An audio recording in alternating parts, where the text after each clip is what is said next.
Gracias por estar en Asiento Extra. Este es un programa que pasa de lunes a viernes de 2 a 3 de la tarde.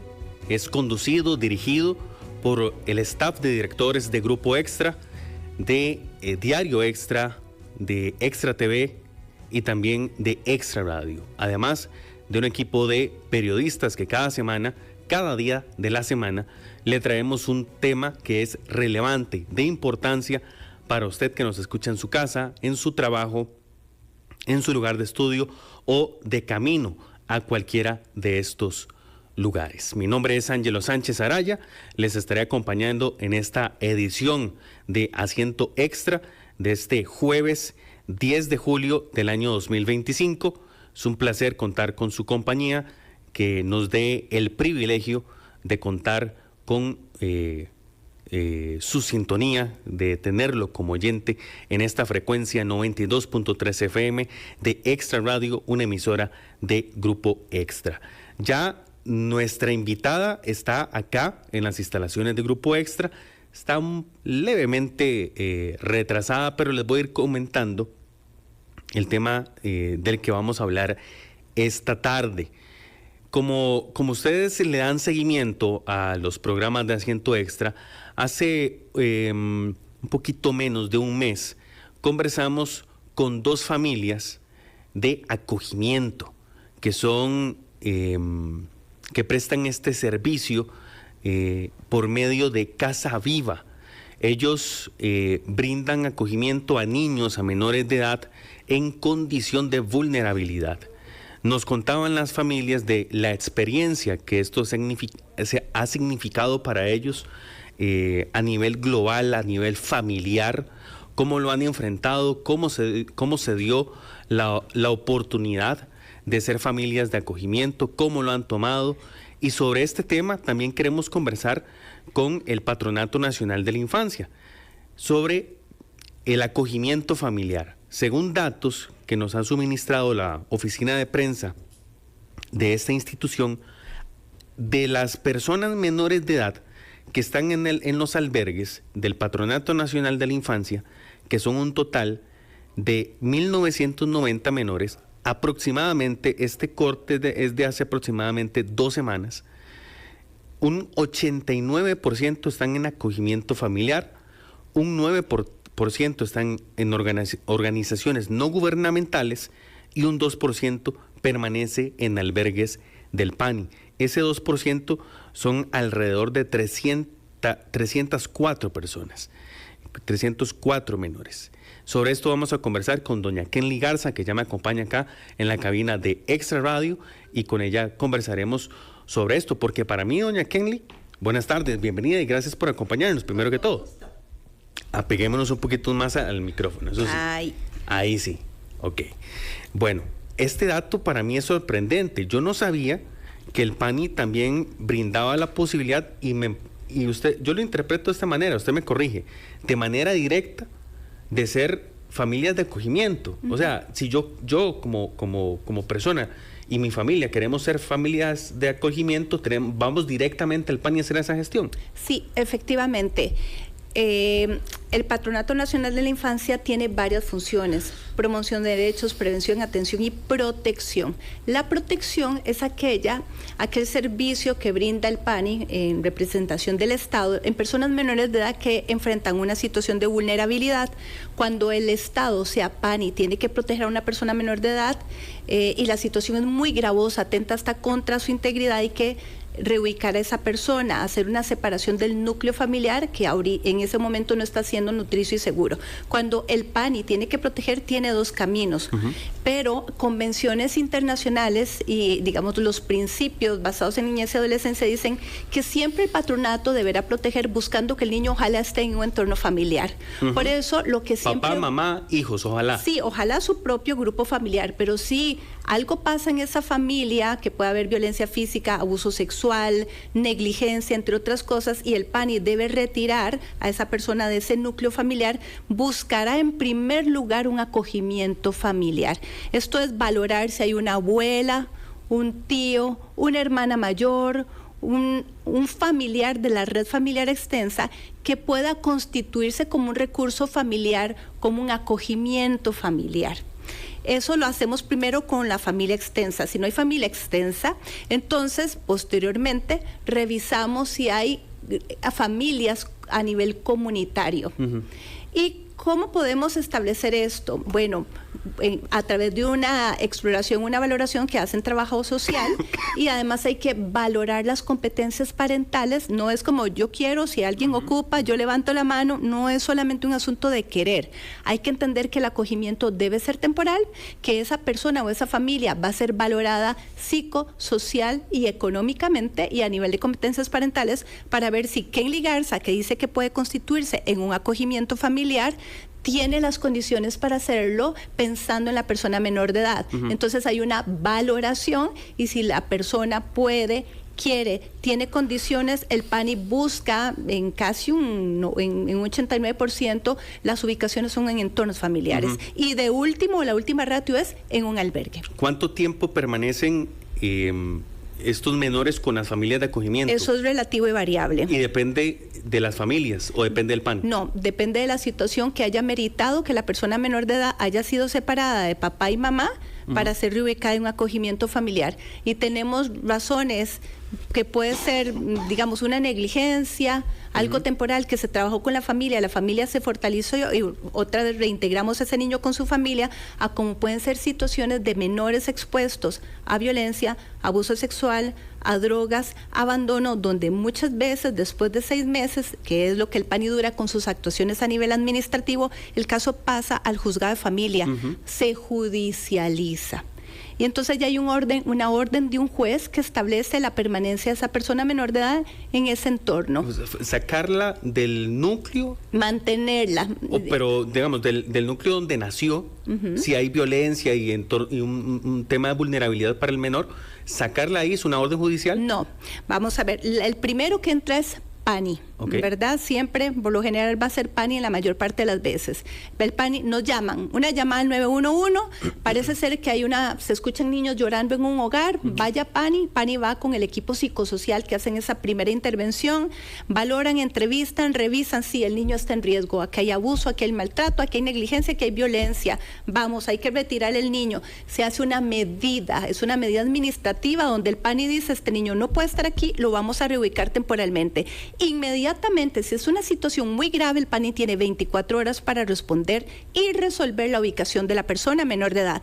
Hay un tío, hay una abuela que podamos valorar, tenemos que identificar dónde es un entorno seguro. Muy bien, y si encontramos un familiar de red extensa, hacemos un acogimiento familiar con algún familiar de la persona menor de edad, puede ser un niño o 2, porque a veces son grupos de hermanitos. Esa ubicación la hace el PANI con una medida administrativa. Ahí va a poder estar hasta 6 meses con una medida de PANI. Si en 6 meses las condiciones que originaron esa separación de papá y mamá, o de mamá o de papá, no se han resuelto, el PANI puede pedirle una prórroga a un juez. El juez puede dar hasta 6 meses. Ya tenemos un año. Si en ese año, si son padres alcohólicos o hay adicción o un delito como un femicidio, que eso no se va a resolver, entonces ya hay una orden judicial que puede establecer desde un depósito judicial, por ejemplo, o hasta la declaratoria de abandono con fines adoptivos. Pero eso ya es un juez, ya el PANI no puede hacer esas cosas. Ahora, ese entorno de violencia, ¿a qué le llama el PANI violencia en un menor de edad? ¿Tiene que haber agresión física, golpes, moretones, sangre de por medio? No, para nada. ¿Qué es un entorno de violencia? Le hago la consulta porque, vamos a ver, ¿qué pasa si los trabajadores del PANI llegan a la casa? Eso que usted me decía, que escucho gritos, que un niño está llorando, llaman a la policía, llega la policía, sí, aquí hay violencia, sacan al menor o hacen la inspección, pero resulta que el menor en la entrevista dice, no, es que a mí me tratan bien. Puede estar amedrentado, piensa uno, el menor. Pero entonces, ¿qué es un entorno de violencia si los vecinos escuchan X, Y, gritos, golpes y demás? Pero el menor dice a mí me tratan bien.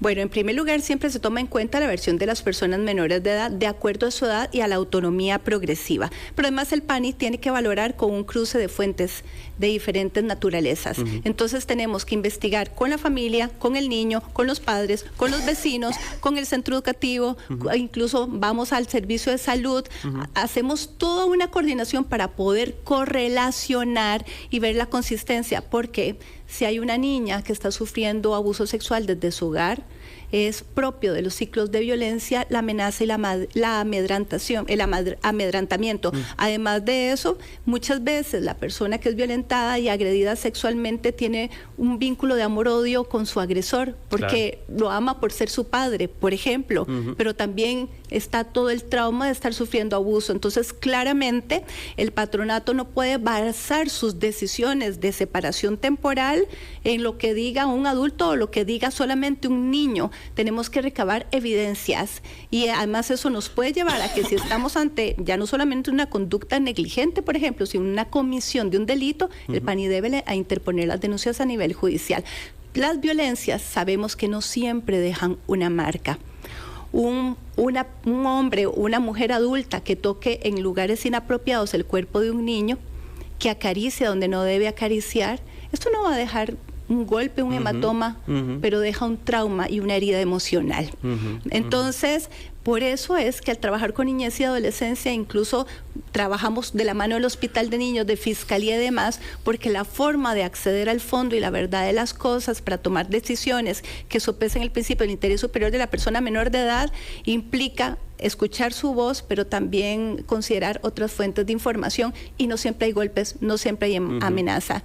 En caso de que esto se compruebe que haya un entorno de violencia familiar, el menor, la menor vivan con su papá y la madrastra o con la mamá y el padrastro, automáticamente la otra figura paterna directa del menor acoge al niño, ¿o cómo funciona? No necesariamente. No. ¿De qué depende?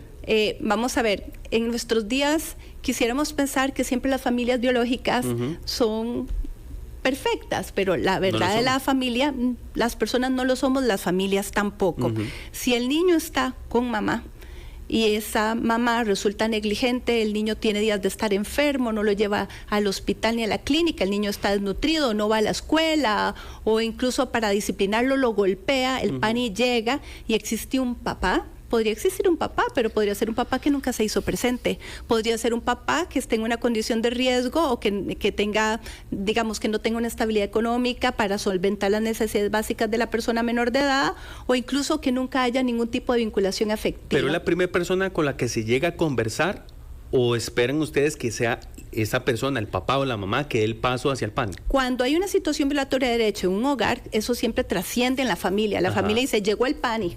Y entonces, cuando el PANI establece, estos menores no pueden permanecer aquí, el PANI, digamos, explora en el entorno, les pregunta, pero también la misma familia se da cuenta por la intervención que va a haber una separación. Entonces, normalmente lo típico es, yo soy la tía, yo soy la hermana mayor, que los niños se queden conmigo, ¿verdad? Y no solamente tenemos que esperar que un adulto lo diga, si nadie, el PANI empieza a llamar y a constatar cuáles recursos familiares hay, abuela, tía, además, si es que no hay nadie en inmediatez en ese entorno. Y además le preguntamos, ¿no será la primera vez que tal vez una abuelita dice que los niños se queden conmigo? Y los niños dicen, no, porque mi abuela nos agrede.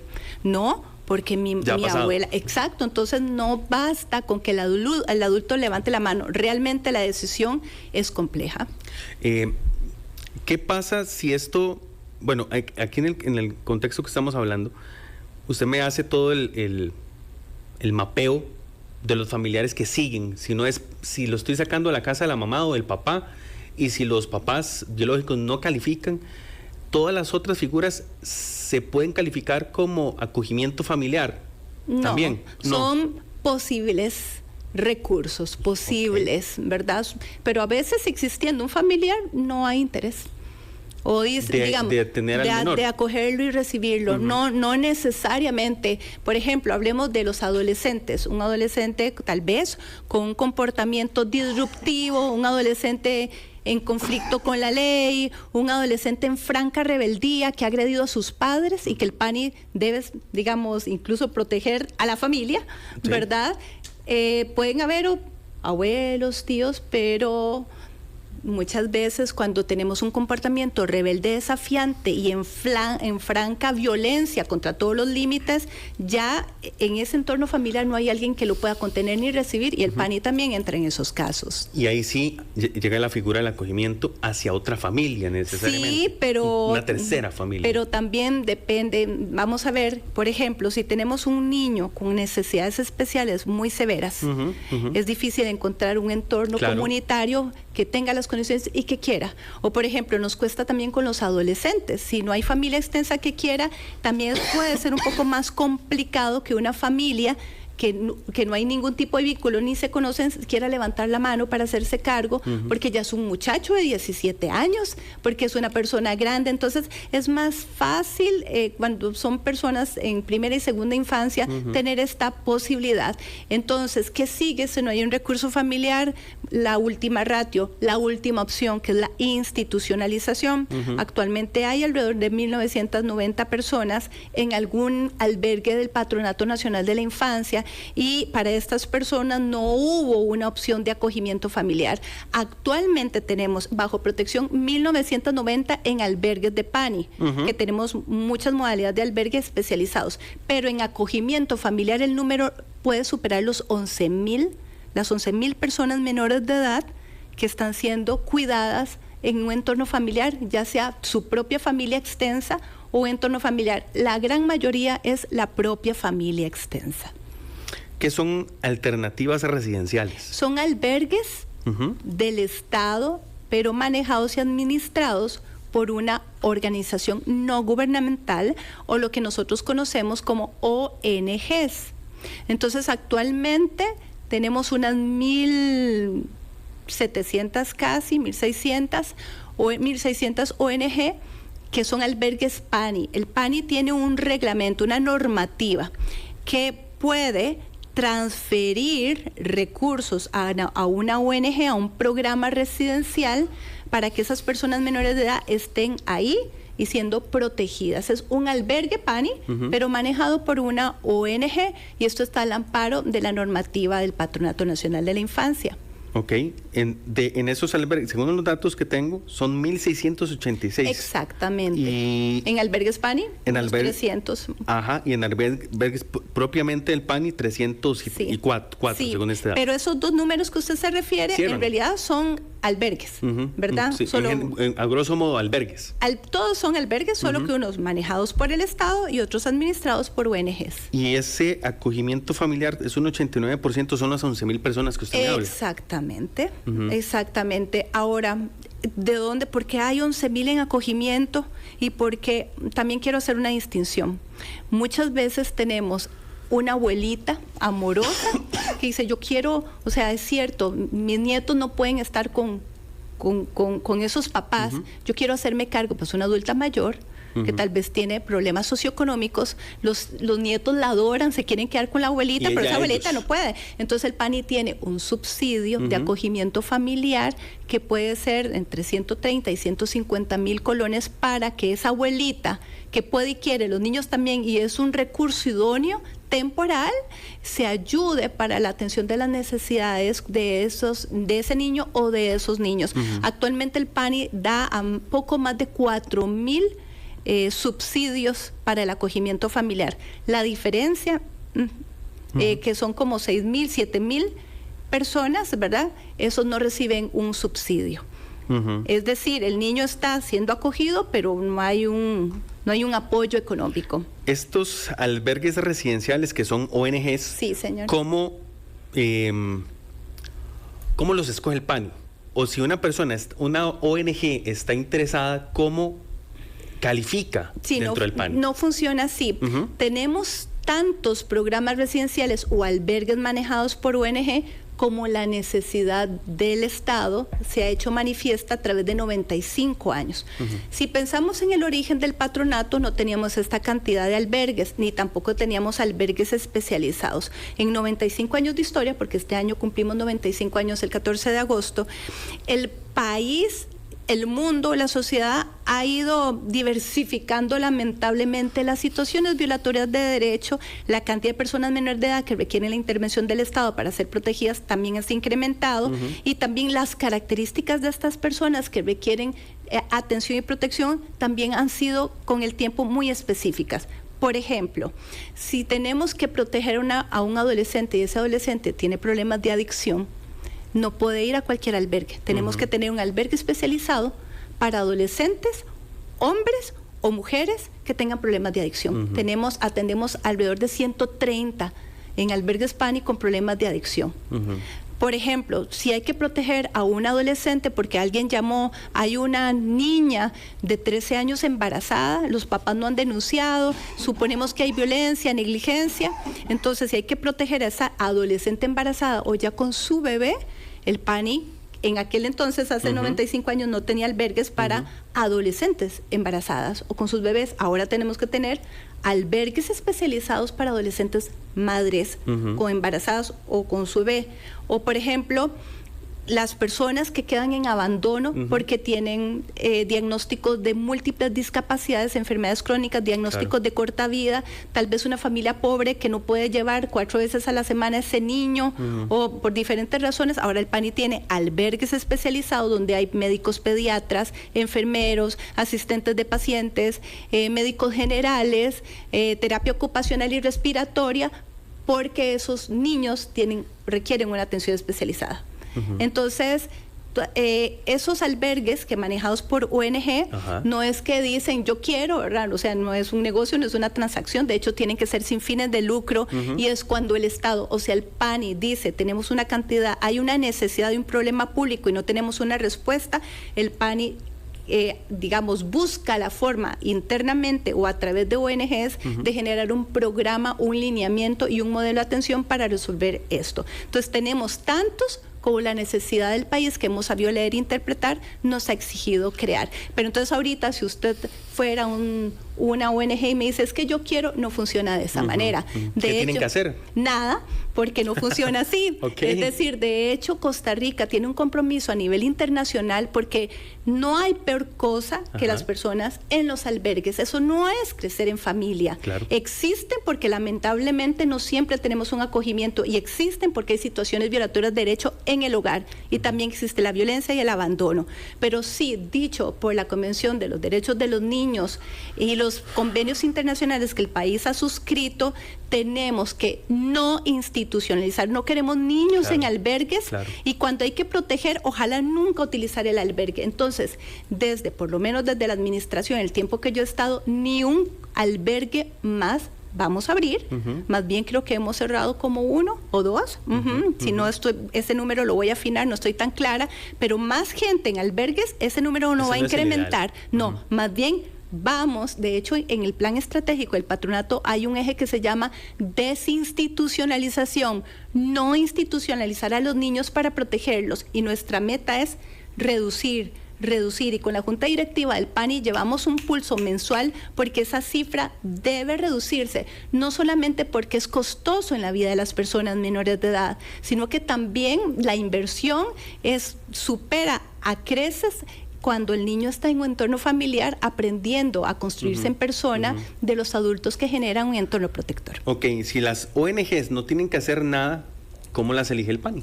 El patronato las elige cuando tiene una necesidad. Vamos a ver, por ejemplo, un tema que han dado caminando por ahí, que es las personas en conflicto con la ley que el PANI tiene que proteger, que tengo 134 adolescentes que han cometido delitos en los albergues del PANI. Si usted me pregunta a mí, el PANI no tiene un albergue para personas en conflicto con la ley. No existe ese albergue.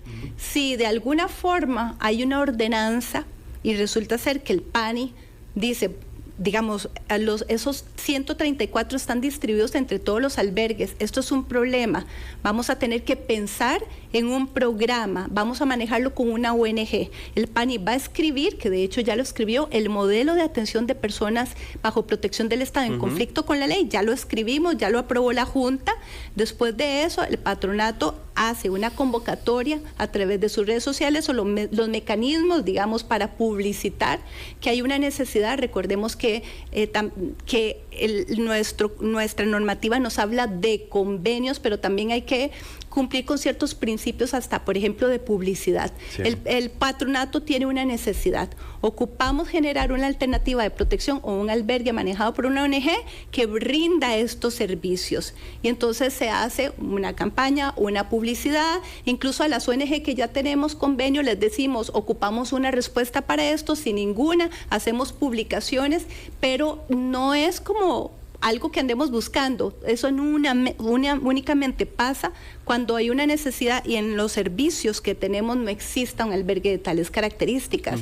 Entonces, por eso te daba el tema de los adolescentes en conflicto con la ley. Ahorita eso no existe. Si llega el momento en que el PANI, y no me lo imagino, al PANI haciendo un albergue para poner a esos 134 jóvenes en un mismo lugar, porque sería muy peligroso, habría que hacer una convocatoria, una publicidad, y entonces se acercarían las ONG al Patronato Nacional de la Infancia a decir, sí, yo creo que es lo que usted necesita, el PANI lo tiene escrito en un modelo, en un lineamiento, en un programa, esto es lo que ocupó resolver.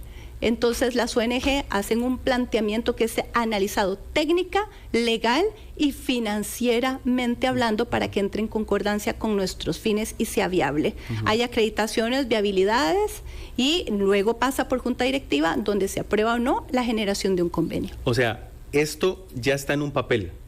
Estos requisitos para encontrar una ONG que se haga cargo de esas 134 menores que están en conflictos con la ley. Claro que sí, porque la institución pública tiene una necesidad, ocupa resolverlo, lo pone en un papel bajo el nombre programa o modelo, mejor dicho, un modelo. Revisa si entre las ONG que tenemos alguna puede dar este servicio, porque no tengo una respuesta. Preguntamos a las ONG abiertamente y transparentemente, dejando evidencia. Ninguna ONG dice, no, yo no tengo posibilidad, por ejemplo, de darle servicio de protección a adolescentes en conflicto con la ley. No puedo, no tendría esa posibilidad. Y si agoto internamente, va hacia afuera. Ocupamos un programa que brinde protección a adolescentes del Estado o PANI que tengan estas características. El PANI requiere esto y esto, y si ninguno levanta la mano, estaríamos en serios problemas, pero no funciona a la inversa. No es como que, mira, PANI, yo tengo esto. No, así no funciona, mucho menos. Primero porque no es un negocio. De ustedes hacia afuera. Es de nosotros hacia afuera. Ahora, usted ya se acaba de adelantar, pero veamos el peor escenario. ¿Qué pasa si no aparece nadie? De hecho, ayer tuve una reunión con mi equipo de crisis y estábamos analizando esto. Hemos tenido algunas ocasiones en que nos ha pasado.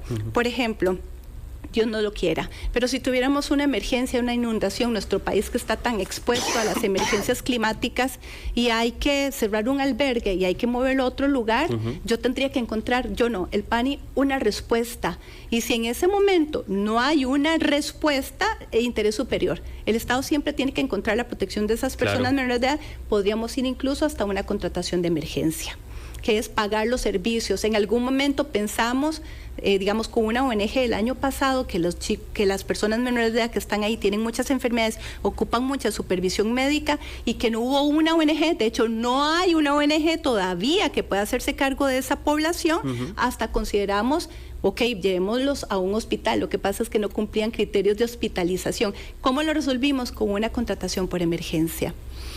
Estamos conversando con doña Kenly Garza, la presidenta ejecutiva del Patronato Nacional de la Infancia. Hoy conversamos sobre acogimiento familiar, lo promueve el PANI, de alguna manera tiene esta posibilidad. Ya vamos a hablar de hace cuánto lo tiene disponible y más temas alrededor sobre todo esto. Son las 2 de la tarde, 32 minutos. Esto es Asiento Extra, está escuchando Extra Radio 92.3 FM. Ya venimos. 2 de la tarde, 34 minutos. Gracias por estar en sintonía de Asiento Extra a través de Extra Radio 92.3 FM. Este es un programa que pasa de lunes a viernes de 2 a 3 de la tarde. Lo conducen los directores y jefes de información de los medios de Grupo Extra y también un equipo de profesionales, de periodistas que le traemos diversos temas diariamente, cada uno con su espacio de manera semanal. Hoy conversamos con la presidenta ejecutiva del Patronato Nacional de la Infancia, Kenly Garza, sobre acogimiento familiar. Y aquí estoy viendo, doña Kenly, el presupuesto que está asignado para este 2025, usted me corrige, para estos albergues residenciales que hablábamos ahora, que son del Estado, son, sí, ¿verdad? Las ONGs, son más de 13,000 millones de colones. ¿De qué depende que se le asigne X cantidad de dinero a estas organizaciones? Claro que sí. Minutos antes te comentaba acerca de que las personas menores de edad bajo protección del Estado presentan diferentes características. Muchas veces el PANI recibe una llamada de un centro hospitalario porque un niño quedó en abandono o porque llevaron a un niño a atención médica y cuando lo llevaron identificaron violencia o agresión. Ese niño, que puede ser recién nacido o de meses, el PANI debe asegurar valga la redundancia, su seguridad y puede haber una reubicación. Ese niño requerirá de una alternativa de protección para bebés. Entonces claro, hay que crear un albergue para bebés. Pero si de repente tenemos que de un centro educativo nos dicen, hay una niña, está en sexto de la escuela o séptimo del colegio, presumimos que está embarazada, hay una situación de negligencia en el hogar, o incluso abuso sexual o relaciones impropias, y el PANI llega y la familia lo sabía, no denunció, algo está ocurriendo, hay que separar, ocupamos un albergue para adolescentes, mujeres embarazadas o con su bebé. Entonces, el PANI ha creado figuras o programas especializados que responden a las demandas que nos plantea la niñez y adolescencia bajo protección. Si vemos en el año 2025 esos programas que existen para jóvenes con problemas de consumo, para adolescentes embarazadas, para personas bajo riesgo o víctimas de trata, para personas menores de edad con enfermedades crónicas, para personas menores de edad con problemas de salud mental, ya te empiezas a imaginar no a la ONG, sino a la necesidad de las personas menores de edad que obligó al Estado a encontrar una solución para ellas. Y así es como ha ido creciendo el PANI, de un PANI de los años 30 a este año, al 2025, claramente hay unos desafíos que ha implicado que el patronato, digamos, se renueve y genere soluciones para problemas que en otra hora no existían. Este recurso entonces depende vamos a ver, el recurso que se gira depende de la especialización de cada ONG. Absolutamente. Entonces, por ejemplo, si yo te digo un albergue PANI, una ONG que atiende personas menores de edad que requieren ser alimentadas por sonda, y esto implica una enfermera 24/7, claro, pero además de eso un asistente de pacientes, además de eso que un médico pediatra haga rondas cada cierto tiempo y que siempre haya un médico general, esa operativa va a tener un costo superior a un albergue el PANI donde hay bebés, que lo que requiere es un personal que vele porque reciba la leche y la alimentación en los tiempos requeridos, estimulación temprana, o cuando tenemos un programa para hombres, adolescentes con consumo de sustancias, enfermero, terapista y otras atenciones, esa composición del staff o de los recursos profesionales es lo que causa una variación en la inversión para la atención de estas personas menores de edad. Depende de la exigencia de perfiles profesionales para atender a esta persona y sus necesidades, así también va a variar. Pero también el patronato tiene una herramienta de costos, ¿verdad? Y también analizamos no solamente los servicios que se requieren dar, sino también el PANI a esa ONG no le paga el 100% de la operativa. Nosotros trabajamos con convenio, con subsidio. Eso significa que si usted es una ONG y usted va a atender a una persona menor de edad y atender a esa persona menor de edad cuesta el 100%, es 500,000 de colones, 400,000 colones, el PANI no le va a pagar a usted ese 500,000 de colones o 400,000 colones porque primero no es un asunto de, digamos, lucrativo, y el espíritu de las ONG es de índole social y de protección en coadyuvancia con el Estado. Por lo tanto, el PANI subsidia un porcentaje del total y la ONG le corresponde buscar otras fuentes de financiamiento, que en muchos casos podría ser otra institución pública, Junta de Protección Social, por ejemplo, que brinda muchos apoyos de esta naturaleza. A veces pueden tener apoyo de CONADIS, de Limas y demás, o incluso la ONG puede tener otras formas de absorber recursos, digamos, donaciones. Exactamente. Y ese tipo de cosas. Vamos a ver, albergues residenciales con personas con atención especializada, tengo el dato, 907 personas en albergues residenciales con atención especializada. Esos albergues, usted me decía que depende de esa población, así va a ser la especialización de los albergues. Exactamente. Pero esas 907 personas están distribuidas por todo el país. Ahora, tenemos albergues del PANI en todo el país. Ahora, ¿esas ONGs también están en todo el país o más centradas en el GAM? Tenemos una mayor concentración en el GAM y algunas también particulares, por ejemplo, en zona fronteriza, asuntos migratorios. Entonces podríamos tener algunas especializadas que muchas veces tienen que ver con temas migratorios o trata, por ejemplo, que tenemos zonas del país donde se presenta con mayor frecuencia ese tipo de situaciones. Entonces los programas y los albergues del PANI están en todo el país, lo cual supone que cuando hay que ubicar a una persona en alguna modalidad de estas, hay que, ojalá, digamos, siempre procuramos que esté cercano al lugar donde residía, ¿verdad? Pero finalmente lo que buscamos es que donde sea protegida esa alternativa residencial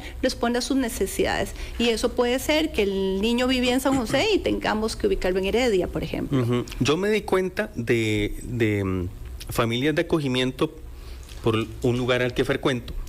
Y porque nos hablaban mucho de Casa Viva. De Casa Viva. Es una ONG. Sí, que yo tuve por acá hace menos de un mes a 2 familias de acogimiento. Una de las familias vino incluso con el menor, aquí en cochecito y todo el tema. Y nos hablaban de todo lo que ha sido el reto de acoger a un menor, de llevarlo a la casa. Esta familia ya lleva 7. Una menor murió en su casa porque ya venía enferma y demás. Se están preparando para recibir otra u otro. Tenía de este lado, a mi derecha, a una familia que era el primer niño que tenían en acogimiento. Yo les decía a ellos que son familias con un corazón gigantesco, porque el hecho de acoger a un niño, una niña que no es tuya y que además sabes que lo vas a tener que regresar, sea su familia biológica o a una familia que finalmente lo adopte, hay que tener un corazón que se regenera solo, ¿verdad? Ahora, el PANI le da algún tipo de acompañamiento psicológico a estas familias que se ofrecen como acogimiento familiar o que llegan a las ONGs. ¿Cómo funciona? Sí, el patronato tiene la obligación de supervisar y acompañar a las familias biológicas mientras resuelven o fortalecen aquella situación que generó la desvinculación o la separación de los hijos. Pero cuando tenemos una familia de acogimiento, el PANI debe, es obligación generar acompañamiento a esa familia. Y por supuesto, vamos a ver, los seres humanos somos eminentemente seres sociales, construimos vínculos y de hecho el vínculo es necesario para que el niño se sienta arraigo, se sienta amado. Y usted lo que dice tiene absoluta razón. Mis respetos para las familias de acogimiento cuando ni siquiera hay consanguinidad de por medio, porque una familia de acogimiento no quiere adoptar. Ser familia de acogimiento es no tener el anhelo o el deseo de adoptar, pero en el camino el corazón no entiende de razones y muchas veces, y sobre todo si a nivel judicial se demora mucho el proceso, podría ser que pasen meses o incluso años y esa familia protegiendo temporalmente a esta persona, lo cual, por supuesto, genera algunos dilemas al respecto y esa posibilidad luego de soltar y de separarse, de entender que esto es una temporalidad y que voy a ser una familia que va a acompañar a esta persona menor de edad durante un tiempo, pero además entender que esa persona menor de edad viene con antecedentes no sencillos ni fáciles, que viene con heridas abiertas, que requieren paciencia, amor y tolerancia y mucha empatía y comprensión para no generar una revictimización. Entonces, estas familias, sí, hay que, en el caso de Casa Viva brinda acompañamiento y supervisión como ONG, que digamos resuelve esto a través de sus servicios profesionales. El PANI da una transferencia para que cumplan con este acompañamiento y seguimiento, pero también las oficinas locales del PANI, las 58 que tenemos, este año abrimos una más, la número 59, también se deben a la obligación del acompañamiento de las familias, tanto donde están los niños como de la familia, de donde venían, para poder determinar si puede haber una reintegración familiar o si estamos hablando de una situación irreparable. Ahora, ¿las familias reciben algún subsidio de parte de las ONGs del PANI? ¿Deben o no deben recibirlo para ser familias de acogimiento?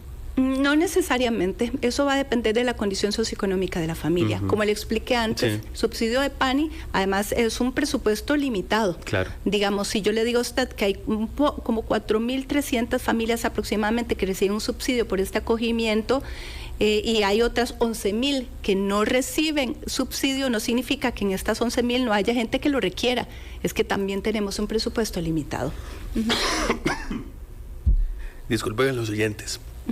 Ando bien afectado, sí, pero aquí estamos. Aquí estamos en la lucha. Doña Kenly, vamos a ver, los menores que ya están con sus familias de acogimiento, ya tienen un rato de estar en estas familias, si alguna, usted me decía ahorita que las familias de acogimiento no son para adoptar. No debe ser esa la motivación. La motivación. Pero hemos tenido muchos casos que... Es que eso le quería consultar. Si alguna familia en su etapa de acogimiento dice, sabe, yo ahora que usted se deja a este niño, lo tengo que regresar, póngame en la lista para adoptar. ¿Ha pasado? Sí, ha pasado. Han habido personas que, bueno, primero, ese niño puede estar en esa familia de acogimiento, pero sin una declaratoria de abandono. Entonces, por la declaratoria de abandono la hace un juez de la República o de familia. Entonces, para que un niño sea adoptado tiene que haber una declaratoria de abandono. Claro. Entonces, el niño puede estar en esa familia un tiempo, ¿verdad? Días, meses, años, pero si no hay una declaratoria, por más que la familia quiera, ¿verdad? No hay una posibilidad legal para esto. La familia de acogimiento, la motivación no debe ser la adopción, pero sí ha pasado. Y cuando esto sucede, se apersonan a la oficina o el departamento de adopciones del Patronato Nacional de la Infancia o la oficina local y empiezan un trámite y buscan, digamos, ver qué posibilidades existan al respecto de esto, pero esto va a estar determinado por la situación legal de la persona menor de edad, si hay una declaratoria o no de abandono, y también querer adoptar no significa poder adoptar. ¿A qué me refiero? Los procesos de adopciones de Costa Rica, que están transversados también por estándares internacionales y por convenios internacionales, implican que debe haber una valoración, debe haber un proceso para que vos puedas adoptar a una persona menor de edad. No es tan fácil. Hay que pasar por el proceso, ¿verdad? Entonces tiene que haber una declaratoria de abandono, tiene que sujetarse a los procesos a nivel nacional de valoración, ¿verdad? Que desde mi criterio, siempre hay una crítica, dice, es que duran mucho. Bueno, ok, no duran mucho, duran lo que tienen que durar para que este niño que ya perdió su familia biológica porque hubo una situación de violencia en su propia familia, el Estado en la figura de PANI tiene que asegurar que si lo vamos a ubicar ahora conmigo o con vos o con otra persona, no vamos a revictimizar. Porque si ya falló la familia biológica, otra vez pueden haber familias de amor, de vinculación mucho más protectoras y nutricias que la familia biológica, pero eso hay que acreditarlo a través de valoraciones y de un proceso de mucho acompañamiento. Usted me decía antes que esto de familia de acogimiento en el PANI no es nuevo. pero por lo menos yo hasta ahora lo conozco. ¿No se le da como mucha salida de parte del patronato a promover a familias de acogimiento? Sí. ¿O es una mera percepción? El programa de acogimiento familiar existe desde el año 1979. Es de larga data, pero ha mutado con el tiempo. Porque la institución también, años. Exacto, la institución también ha ido adquiriendo un carácter de mayor formalidad y también de controles legales al respecto de la figura. Por ejemplo, esto que decías, esta claridad de que acoger no es adoptar, ¿verdad? Esto en los 70s no se tenía tan claro, ¿verdad? ¿Por qué? Porque si no, ¿para qué vas a... Usted me lo da a mí, yo me lo dejo. Sí, entonces ¿para qué pasar por el proceso de adopciones y nada más me colo en la fila y voy por acá, ¿verdad? Entonces, eso a través del tiempo, el patronato y el país, no el PANI, el país y la región ha ido madurando los programas de acogimiento familiar. Efectivamente, han tomado más relevancia en la medida que la cantidad de personas menores de edad en los países se ha incrementado. Y ocupamos un país diversificando sus formas y sus figuras de protección. Doña Kenly, ¿qué tanta necesidad tiene el país de que más familias de acogimiento se acerquen? En la medida en que el patronato tenga la política de ni un albergue más, y más bien vamos a desinstitucionalizar responsablemente, bajo el principio de interés superior de la persona menor de edad, claramente esto implica que siempre van a haber menores que requieran protección. Ocupamos fortalecer acogimiento familiar. Es como, es una migración, es una transición. Y ya hemos venido en un diálogo con las ONGs, que son residenciales o que son albergues PANI manejados por ONG, para que ellas empiecen a mutar con nosotros, para que usted, que ha tenido menores en un albergue manejado por usted, ¿qué tal si se comporta o se transforma en un casa viva? Y entonces ya tenemos como unas 2 ONG que están preparándose porque leen cuál es la ruta del PANI, del país, de la región a nivel internacional, y la política es no niños institucionalizados. Entonces las ONG también están enteradas de eso, trabajan de la mano con nosotros y algunas ya se están preparando para esta transición. Esto implica fortalecer. En la medida en que tengamos menos albergues, la inversión se multiplica si los niños están en entornos familiares. Ya dije, albergues es no solamente caro en la vida de las personas menores de edad, sino también en términos de inversión no tiene ningún parangón o comparativa con que un niño esté en una familia, sea adoptiva o una familia de acogimiento. ¿Se atrevería a dar un número de menores que estén en condición o en necesidad de acogimiento familiar? Es un número que no puedo precisar en este momento de que requieran estar en acogimiento familiar. Sin embargo, usted me deja una tarea y le prometo darle esa estimación. Por favor. Muchas gracias. Vamos a cambiar de tema, aprovechando que está acá con nosotros.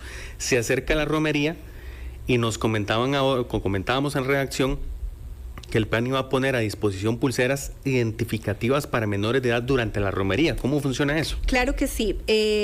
Quiero ser, de hecho, por aquí ahorita te enseño como un modelo de esas pulseritas que no es este año, lo hemos hecho. El patronato siempre forma parte de los operativos de las romerías y de otros eventos públicos y masivos. Y nuestro rol siempre va a ser de la prevención, promoción y acompañamiento para evitar situaciones que puedan afectar a las personas menores de edad o significar alguna situación de riesgo. Para la romería 2025 vamos a tener la dirección regional de San José, 2 direcciones regionales en San José, además de eso la de Cartago, un puesto en La Galera, un puesto en La Unión, un puesto en las cercanías de la Basílica también de Nuestra Señora de los Ángeles. Vamos a tener un departamento 24/7 atendiendo emergencias y además unidades móviles con más de 30 funcionarios, psicólogos, abogados, trabajadores sociales, promotores, atentos a cualquier cosa. La familia que va caminando y si ve un puesto del patronato por La Galera, por ejemplo, por favor acuda. Podemos tener desde actividades recreativas, informativas con los niños, a veces hasta una merienda, y ahí si su niño es muy pequeño, encontrar unas pulseritas que le puede colocar. Es común la Fuerza Pública, el PANI, la Cruz Roja nos reporta que suele suceder que en esa aglomeración se extravíen. Claro.